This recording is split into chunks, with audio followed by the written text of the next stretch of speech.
Right. So Hasib asks, if base fee revenues were paid forward instead of burned, do you believe miners should be indifferent to 1559 or in favor of it due to lower fee variance? That's a good question. Yeah. As you say, you certainly would expect they wouldn't mind at this point. At worst, it's revenue neutral. And you also raise a good point. I mean, so the fee variance kind of depends on how many miners you smooth it out over. But like, let's assume you smooth it out over a lot. Let's assume that the current base fee revenues you split equally among the next 1,000 miners, which would then mean that the rewards per block would be pretty similar from block to block. That's a good question. I mean, in some ways, I've never seen any data that speaks to this either way, but you could definitely imagine miners enjoying the fact that they know basically what the tips would still be sort of variable, but at least sort of knowing what the block reward is would be good. So that's an interesting point. I hadn't thought about that benefit.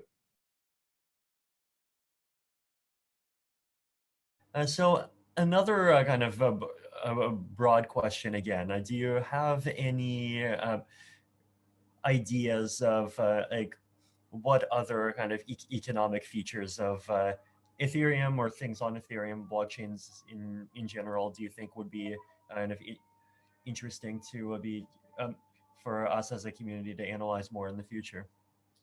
Yeah, great question. So, I think probably it's probably worth making a distinction between more micro questions and more macro questions.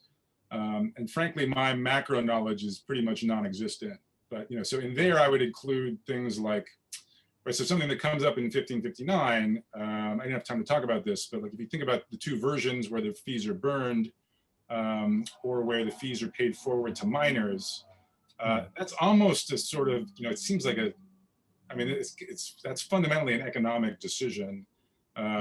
Both in sort of how the pie gets distributed, but also just in terms of monetary policy, really. Because if you pay all those fees forward, you're basically, at least in the short term, committing to an inflation rate of 4%, say, and it's pretty much fixed, because again, you're issuing the block reward and you're not burning the fees. If you are burning the fees, you're going to have an inflation rate that's less than 4%. And you don't really know how much less than 4% it's going to be. It's going to depend on the demand for sort of EVM computation during that particular time. So maybe it'll be 3%. Hey, maybe it'll even be minus 1%. Maybe even the burned base fee revenue sort of is bigger than the block reward. It's hard to say. So each block is going to have a base fee, acts as a reserve price, depends only on the past history of the blockchain.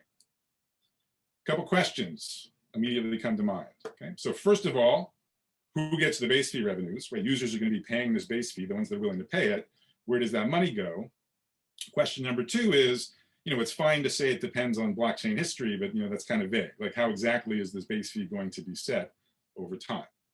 So let's answer those two questions one at a time. First, who gets the base fee revenues? Okay. Your first thought might be, well, this is basically like transaction fees, right? And transaction fees have always sort of gone to the miner of the block, okay?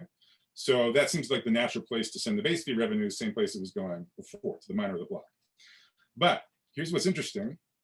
It actually does not work at all to pass the base fee revenues of a block on to the miner of that block. Okay, so the game theory does not work. The details here, I think are a little bit too into the weeds for us, but intuitively, what goes wrong if you pass base fee revenues onto the miner of the block is that block's miner, along with the users with transactions in that block, can collude off-chain to effectively evade the base fee entirely, okay, just by setting up suitable transfers. So it actually turns out that you think you have a base fee of 20 gwei per unit of gas, but because miners and users can do transfers off-chain, it's economically equivalent to having a base fee of 0. So if you were trying to have a base fee, you weren't doing it if you were passing all the revenue onto the miners. Okay, so it has to go somewhere else. Wherever it goes, it cannot go to the miner of the block. So if it doesn't go to the block's miner, where does it go?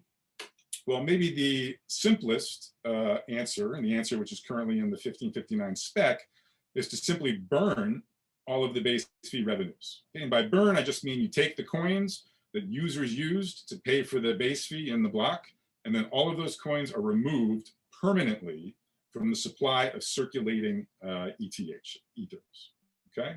So this is like a stock buyback, and so accordingly, you can sort of think of this as like a lump sum refund to ETH holders, okay, proportional to the current stake. You're taking money out of circulation, which in principle increases the value of all of the coins that remain in circulation.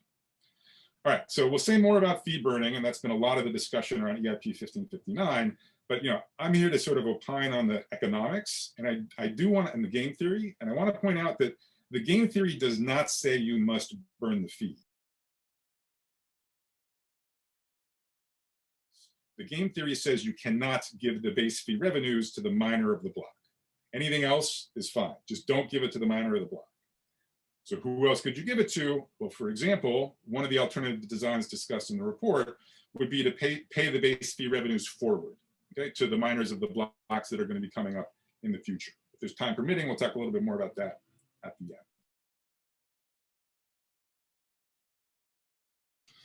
Okay. So game theoretic findings. So let me start with a couple slides these two slides we're going to have really formal mathematical guarantees. Right? There'll be theorems, there's proofs, they're all in the report if you're interested. So the next couple of slides we're going to think about the time scale of a single block. Okay, so we're just going to think about one miner, incentives that one miner faces right now. Same thing for the users, the incentives those users face right now. So the main thing we're not worrying about on this slide and the next, but we'll talk a little bit in a couple slides. What we're ignoring right now is the possibility of, say, a miner who's willing to make significant short-term sacrifices in the hopes that there'll be some payoff in the future, okay? Again, that's an important issue, and we'll talk about it, but I'm not talking about it for the next three guarantees. Because as we'll see, there are lots of auction formats that have serious problems, even already at the time scale of a single block. Okay? Even getting good guarantees here is already non-trivial, okay? All right, so I'm going to show you three guarantees. Again, there's formal theorem statements in the report. And for each of the three guarantees, I'll point out some kind of more obvious auction formats which fail to have these guarantees. Okay, so 1559 will satisfy all three of them. Okay, and none of the other obvious formats, all of the other obvious formats will fail to satisfy at least one of the three. So this will be one way to make a case for 1559 being game theoretically, if not optimal, then at least kind of better than sort of the simpler ideas that you would try first. Okay. All right, so guarantee number one is that you don't expect any shenanigans by miners. Okay, so what are you expecting miners to do? Well, miners get the tips, they don't get the base fee, so you're basically just expecting them to pack their block as full as possible to get as much tips as possible. Okay, if the base fee is sort of reasonably correct, they may as well just pack all of the eligible transactions and pick all of their tips. If the base fee is excessively low and they don't have room for all of the eligible transactions, you'd expect them to pick the ones with the highest tips. And indeed, there's no reason for miners not to do that. Okay, so for example, there's no reason for them to try to manipulate the auction by injecting fake transactions. In fact, fake transactions are a really bad idea when you have a fee burn because you basically get no upside and all downside. Now, lest this first guarantee seem like trivial, like what kind of transaction fee mechanism would not at least have this property that miners kind of behave in an obvious way? Well, this is actually failed by an extremely famous auction format. So if you sort of looked up in auction theory book, chapter 1, what it would tell you to do to solve the problem we're currently solving, it would tell you to run what's called a second price or Vickrey auction. And those are beautiful auctions. However, the properties of those auctions require a trusted third party to implement the mechanism, which of course is exactly what we do not have in a permissionless blockchain. Okay? It's up to the miners to execute the mechanism. And so a second price auction is very easy to manipulate using fake transactions. So it's a total non-starter in a blockchain context. Okay? So as 59. All right, second guarantee is a quite interesting one, which is, so you might recall we had this little detour where we said, where do the base fee revenues go? And we said, let's try giving them to the miner of the block. And then we said, oh, that doesn't work. Why didn't it work? Because the miner of that block and the users in that block have an incentive to collude off-chain to evade the base fee. Okay, and notice, that's again something that happens at the time scale of a single block. Okay, so it's just for this block, they make this off-chain agreement to basically get out of the base fee. Okay, So that's an example where there is an incentive for miners and users to collude off-chain. Actually, there's a second really interesting example. I don't have time to do this in detail, but it is detailed in the report, or we can talk about it in the Q&A, which is perhaps some of you out there, the reason you like 1559 is the fee burn, right? Maybe you don't really care that it's sort of kind of annoying to set, gas prices right now. Maybe that's not something you care a lot about, but you really like the deflationary pressure coming from the fee burn. And you might be wondering, well, geez, I mean, like, what's really important here is the fee burn. Why don't we just sort of do the minimal design that includes the fee burn? Like, forget about all this base fee stuff. Like, let's just run first price auctions like normal, and then say burn half of the fees in a first price auction. Okay. This totally doesn't work. And again, the reason it totally doesn't work is because of off-chain collusion between a miner and users. As soon as you start sort of burning stuff, as soon as you give miners and users control over how much is burned in a block, they're going to move everything off chain to keep the burn at zero. And so the magic of the history dependent base fee is that miners and users of the current block cannot do anything about the on-chain burn. It is out of their control. And that is the reason, and again, you can prove this formally, there is no incentive for miners and users to collude off-chain. They can never be better off by doing this, unlike these two other designs, giving the base fee revenue to the miner or burning fees in a first price auction. And there's sort of a really interesting corollary of this, sort of the threats of off-chain agreements do, which is probably, there's a bunch of benefits you hear people talking about with 1559, but probably the most frequent two are easy fee estimation, like the base fee, and fee burning. Okay, those are probably the two you hear the most about. And what this says is they're actually very inextricably linked. Okay, so these are not independent changes you could make. If you try to have the base fee, but you don't have the fee burning, it doesn't work, as we've seen. If you try to have the fee burn, but you don't have the base fee, it also doesn't work. Okay, so you either need to do neither of them, or you need to do both. Okay, you don't quite need to do a fee burn, you just need to make sure it doesn't go to the miner of the block, but you need to do something like a fee burn if you want to have good user experience and vice versa.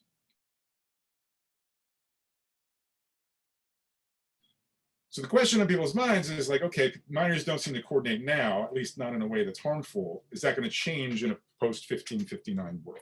Okay. And basically, the good news is that the difficulty, okay, so if you make a list of all of the reasons why it's hard or not in their interest for miners to collude in the status quo first price auctions, all of those impediments remain equally valid in a post-1559 world. Okay, so sort of the difficulty of sustaining collusion for nefarious purposes, that does not get any easier for miners to pull off post-1559 than it is now. The sort of caveat is that, on the other hand, don't forget, I mean, we are burning this base fee. And my impression is that, many miners sort of see this as, which is understandable, sort of see it as an attack on their revenue stream. So it could be that even though the difficulty of colluding remains the same, it could be the motivation among miners to pull it off goes up. Okay, so I don't make any formal predictions about this point in the report. I just point out that, if you look at the game theory and what makes colluding hard, all of that remains the same post 1559. But I do think the Ethereum community would do well to discuss at some length, maybe how to increase the amount of buy-in compared to what I've seen anecdotally so far.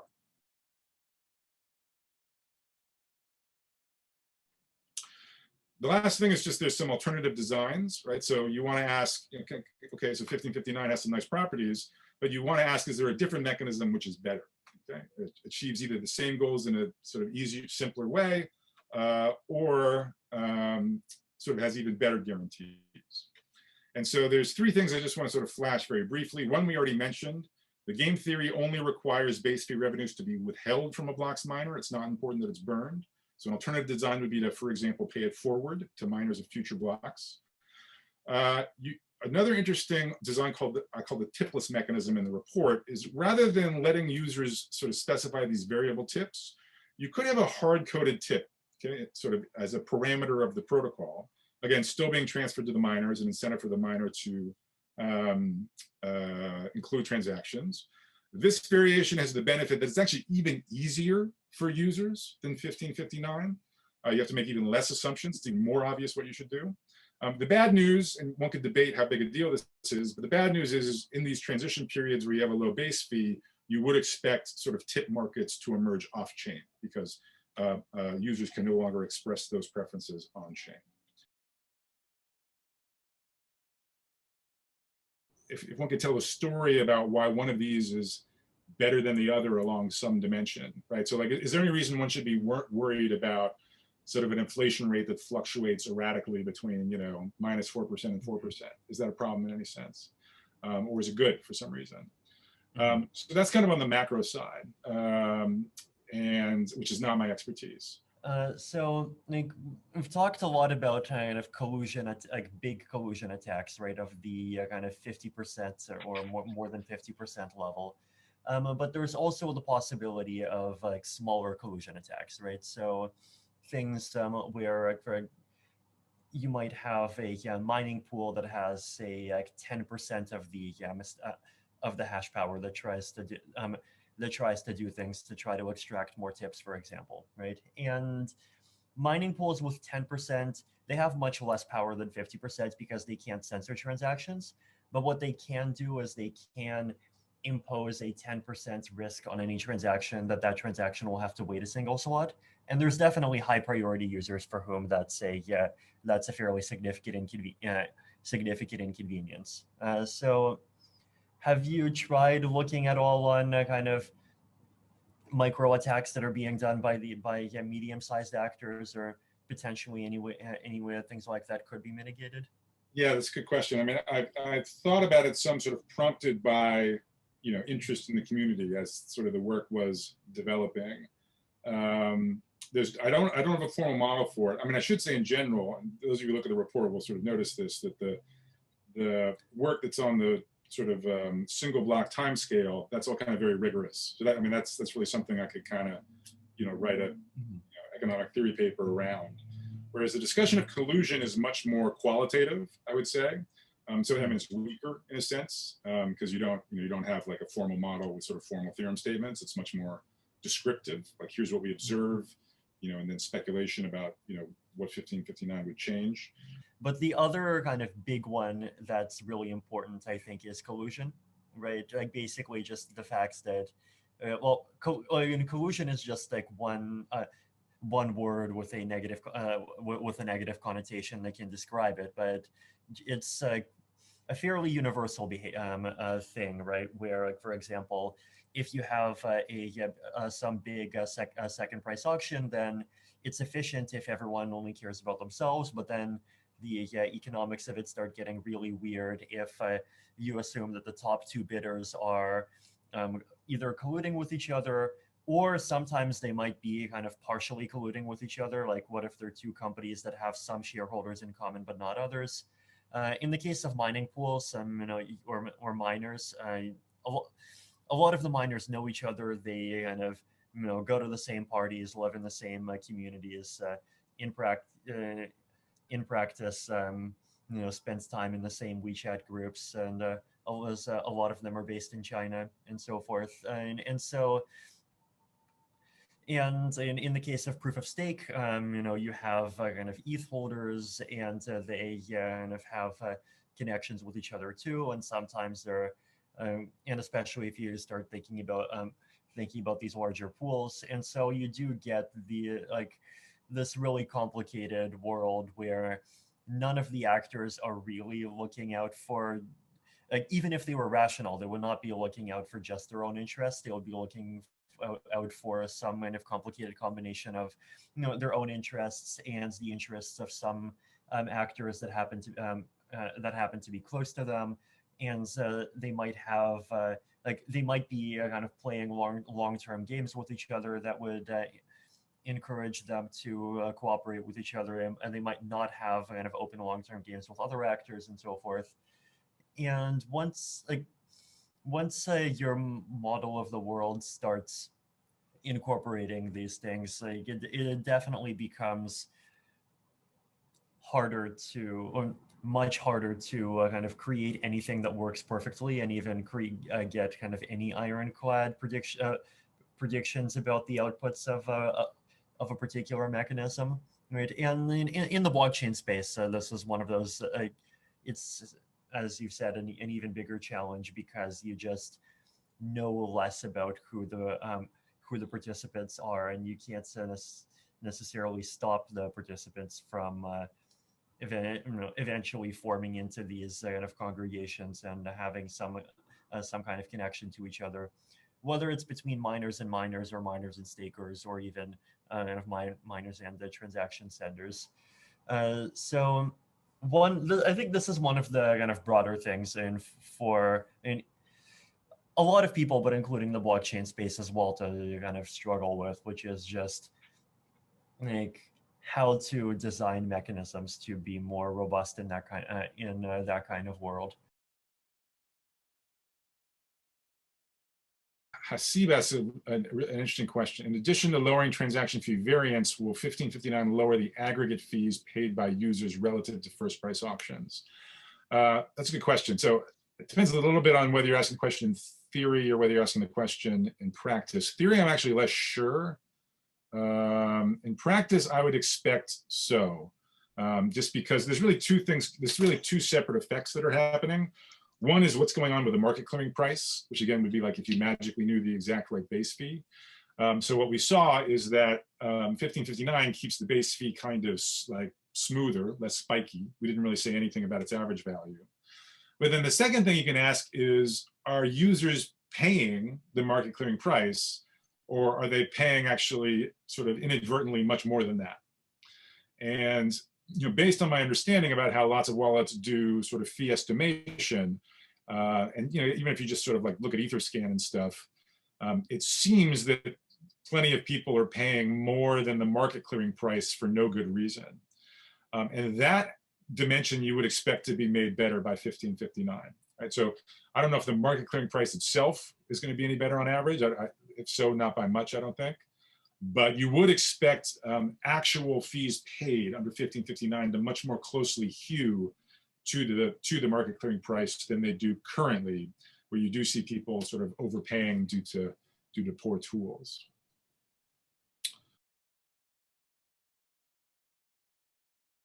Yes, they can. The way you do that is by publishing blocks that are under full. So if all the miners got together and decided, hey, we're only going to publish empty blocks for a while, that would decrease the base fee to 0. The reason this is fragile is because, right, really what you'd like to do is free ride on all the other members of the cartel. Like other people leave money on the table to keep the base fee low, then you swoop in, and you're just going to sort of going to collect all of the transactions for yourself. So what I mean by fragile is that you'd rather actually be outside of the cartel than inside the cartel. So the cartel's behavior may be helping its members, but it's actually helping non-members even more. So that's what fragile means in this context. So if you have something, if there's an incentive to secede, it basically means to prevent people from seceding, you'd need to have some credible threat of punishment. And I think it's actually an interesting discussion to what extent that exists, say, among miners in Ethereum. I don't know. But to the extent that you can't reliably punish people, it's very hard to prevent them from seceding from your cartel if they do better free riding on your cartel. So, yeah, I mean, I worry, I think with a fee burn, you're definitely going to have the same problem you had with the first price auction in the fee burn, which is you're going to have just users in the miner go off chain to avoid the fee burn. If you literally burn, so it also depends how much you burn. If you burn everything, then no. The miner, nothing on chain that the miner could do could help it because its revenue is 0 either way. If you burn, say, half of the revenues, then I think you're still going to have the same problem with fake transactions. Because again, the miner's getting 50% of whatever the revenue is. So if they can, I see what you're saying. But now the fake transactions get partially burned. I see, that's a good point. So let's put it this way. The fee burn would help discourage the fake transactions, but it wouldn't eliminate all of the possibilities. So there would still exist cases where the miner would be incentivized to do the fee burn. where the payment of the fee burn is outweighed by the extra revenue you get from the rest. Now, in terms of like the one about will it actually decrease average fees that people pay, like, I mean, at the beginning, I had definitely hoped it would, but I think realistically, it probably won't change by much. And the reason basically is like you have to kind of look at short-term and long-term changes in isolation, right? Because there's this effect where like in the short term, you know, you have some equilibrium fee and some people pay 3 times higher, some people pay 10 times higher or 100 times higher because they either like really care about their transaction getting included quickly or they have bad algorithms or something like that.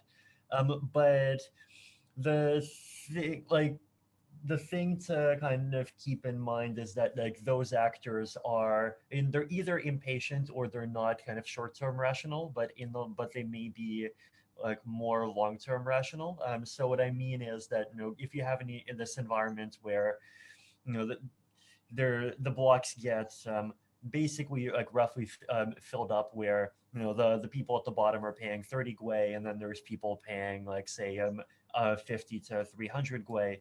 Then if you take those 50 and 300 gwei people and you make it possible for them to go down to 30, then there's going to be a lot more, like there are going to be more people that come in, right? Like there's going to be more people that are willing to participate now that it's possible for them to pay only 30 gwei without and simultaneously get the benefits of either being included quickly or not have to worry about being super clever with pricing. And so the equilibrium gas price would go up.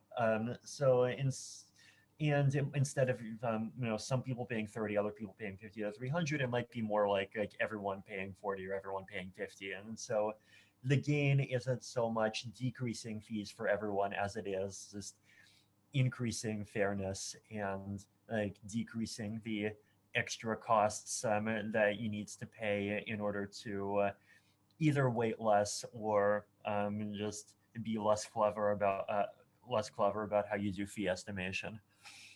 So that's one thing.